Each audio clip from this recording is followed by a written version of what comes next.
मूर्ति बा माटी के गहना, मटिए के सब कुछ फिर भी का कहना। भैया हो माटी के मूर्ति बा माटी के गहना, मटिए के सब कुछ फिर भी का कहना। लागे के नयन खोल दी है, खोल दी है।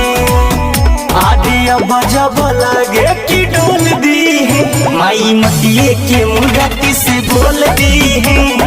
अब जब लगे कि डोल दी है, माई मटिए के मूर्ति से बोल दी है। माई मटिए के मूर्ति से बोल दी है।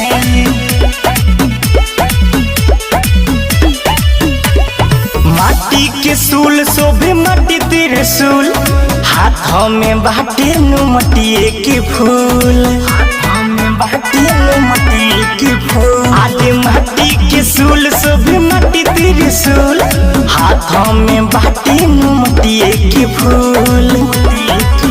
बड़ी ममता मोयरिया न मोल दी है, मोल दी है।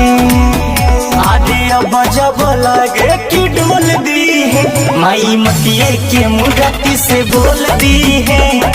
अब जब लगे कि डोल दी है, माई मटिए के मूर्ति से बोल दी है। माई मटिए के मूर्ति से सीधे रिकॉर्ड्स दिल्ली।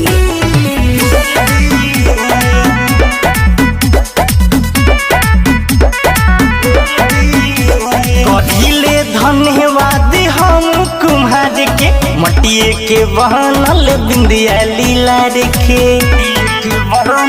माई कथिले धन्यवाद हम कुम्हार के, मटिए के बनल बिंदिया लीला रखे।